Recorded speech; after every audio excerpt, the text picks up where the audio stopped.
कभी कभी एक बहुत ही खूबसूरत प्लान भी सबसे भयानक मोड़ ले सकता है। आज हम देखने वाले हैं कि कैसे एक रोमांटिक गेटअवे एक कभी न खत्म होने वाले बुरे सपने में बदल गया। तो चलिए उस बंगले का दरवाजा खोलते हैं। ये लाइनें ये कहानी के बिल्कुल आखिर में आती हैं, लेकिन सवाल ये है कि इसकी शुरुआत कहाँ से हुई, कैसे एक सीधा सादा सा दिखने वाला प्लान इतने भयानक अंजाम तक पहुँच गया। तो कहानी की शुरुआत होती है एक बहुत ही प्यारे प्लान से, एक बर्थडे सेलिब्रेशन, एक ऐसा सफर जो यादगार होना था और यादगार बना भी, पर उन वजहों से नहीं जो उन्होंने सोची थी। तो हमारे दो मेन कैरेक्टर्स हैं, आरव और निशा। आरव एक फोटोग्राफर है जो सिर्फ उस पर यकीन करता है जो वो देख सकता है, जिसे कैमरे में कैद कर सकता है। और दूसरी तरफ है निशा, एक राइटर जिसे रहस्यमयी जगहों और अनसुनी कहानियों से प्यार है। और उनका यही अलग अलग नेचर, यही चीज उन्हें सीधे मुसीबत के मुंह में धकेलने वाली थी। तो प्लान एकदम सिंपल और परफेक्ट था। निशा का जन्मदिन मनाना है, कैंपिंग करनी है, दुनिया से दूर, बस वो दोनों। आरव ने तो सब सोच रखा था, एक परफेक्ट शाम। लेकिन किस्मत ने उस रात के लिए कुछ और ही, बहुत ही डरावना सोच रखा था। और यहीं से उनके इस परफेक्ट से दिखने वाले सफर पर एक अजीब, एक मनहूस साया पड़ना शुरू हो जाता है। सोचिए, अपनी कैंप साइट पर पहुंचने से कुछ घंटे पहले उनकी गाड़ी एक गांव में घुसती है। नाम था रुधिरपुर। शाम के सिर्फ 6 बजे थे, पर ऐसा लग रहा था मानो आधी रात हो गई हो। घना अंधेरा और सन्नाटा इतना ज्यादा कि अपनी ही गाड़ी की आवाज डरावनी लग रही थी। गांव में कुछ तो गड़बड़ थी। मतलब हर घर के बाहर एक जलती हुई मशाल, दरवाजे एकदम खून जैसे लाल रंग के, और उन दरवाजों पर काले रंग से कुछ अजीब से मंत्र लिखे हुए थे। ये किसी का स्वागत तो बिल्कुल नहीं लग रहा था, ये तो एक चेतावनी थी। और इसी माहौल ने निशा के अंदर डर से ज्यादा एक अजीब सी दिलचस्पी पैदा कर दी थी। अब आरव ठहरा एक फोटोग्राफर, उसे तो ये सब कुछ अपने कैमरे में कैद करना था। वो जैसे ही कैमरा निकालता है, अचानक उसके सामने एक बूढ़ी औरत आ जाती है। वो कुछ कहती है, बंगले से बारात निकलने वाली है, जल्दी से छिप जाओ। और इससे पहले कि आरव कुछ समझ पाता, वो औरत गायब, एकदम हवा में। अब ये क्या था? कोई सच था या बस आरव का वहम? आरव घबराकर पलटता है और जो वो देखता है उसके होश उड़ जाते हैं। निशा गाड़ी में नहीं है, वो तो सड़क पर किसी अजनबी के साथ जा रही है, एक दूल्हा जिसके हाथ से खून टपक रहा था। सोचिए आरव की हालत क्या हुई होगी। लेकिन जैसे ही आरव चीखता है, वो देखता है कि निशा तो उसके ठीक पीछे खड़ी है, एकदम नॉर्मल। वो कहती है कि वो तो बस पास में एक हवेली दिख रही थी, वहां वॉशरूम के लिए गई थी। अब यहाँ 2 अलग अलग हकीकतें थीं, एक जो आरव ने देखी और दूसरी जो निशा जी रही थी। सवाल ये था कि किसका दिमाग धोखा दे रहा था, आरव का या निशा का?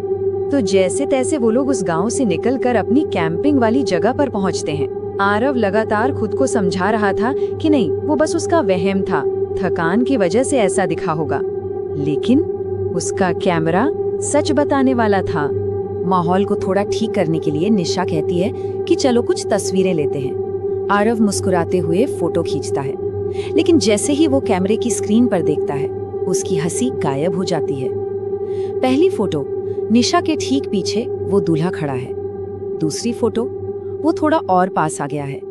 तीसरी, और पास। हर क्लिक के साथ वो साया निशा के और करीब आता जा रहा था। आरव का उतरा हुआ चेहरा देखकर निशा घबरा जाती है और उससे कैमरा छीन लेती है, पर उससे तो बस अपनी सुंदर सुंदर तस्वीरें दिखती हैं। कोई दूल्हा नहीं, कोई परछाई नहीं। अब सोचिए आरव की हालत। वो कैसे यकीन दिलाए कि खतरा असली है जब उसके पास का इकलौता सबूत ही गायब हो चुका है। उस रात आरव को नींद नहीं आती। वो बेचैनी में फिर से कैमरा उठाता है। इस बार वो गांव में खींची तस्वीरों को जूम करके देखता है, और जो उसे दिखता है उससे उसकी रूह कांप जाती है। हर लाल दरवाजे के बाहर वही दूल्हा खड़ा था। मतलब वो सिर्फ निशा का पीछा नहीं कर रहा था, वो तो उस पूरे गांव पर एक साए की तरह मौजूद था।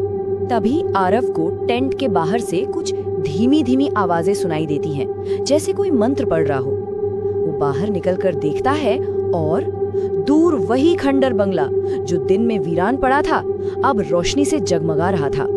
ऐसा लग रहा था जैसे अंदर कोई बहुत बड़ी दावत, कोई शादी का जश्न चल रहा हो, जैसे वो उन्हें अपनी तरफ बुला रहा हो। और अब कहानी उस पॉइंट पर आ जाती है जहां डर से भागने के सारे रास्ते बंद हो जाते हैं। अब उन्हें उस बंगले के अंदर जाकर ही सच का सामना करना था। अगली शाम बंगला फिर से रोशन होता है।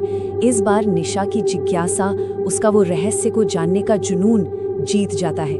आरव उसे बहुत रोकता है, लेकिन वो नहीं मानती और बंगले की तरफ चल पड़ती है। अब आरव के पास उसे अकेला छोड़ने के अलावा कोई रास्ता नहीं था। उसे भी उसके पीछे जाना ही पड़ा। बंगले के अंदर का नजारा बड़ा ही अजीब था। एक बहुत लंबी टेबल पर चांदी की थालियों में खाना सजा है, पर खाने वाला कोई नहीं। हवा में ताजे फूलों की नहीं, बल्कि सड़े हुए बासी फूलों की महक थी। और इससे पहले कि वो ये सब समझ पाते, खटाक, उनके पीछे बंगले का वो भारी भरकम दरवाजा अपने आप बंद हो जाता है। अब वो दोनों अंदर कैद थे। और तभी सीढ़ियों से वो दूल्हा नीचे उतरता है। उसे देखते ही निशा की आंखें एकदम सफेद हो जाती हैं, मानो उनमें जान ही न बची हो। वो एक शब्द भी नहीं बोलती, बस एक कठपुतली की तरह उस दूल्हे की तरफ बढ़ती चली जाती है। आरव का सबसे बड़ा डर अब सच बनकर उसके सामने खड़ा था।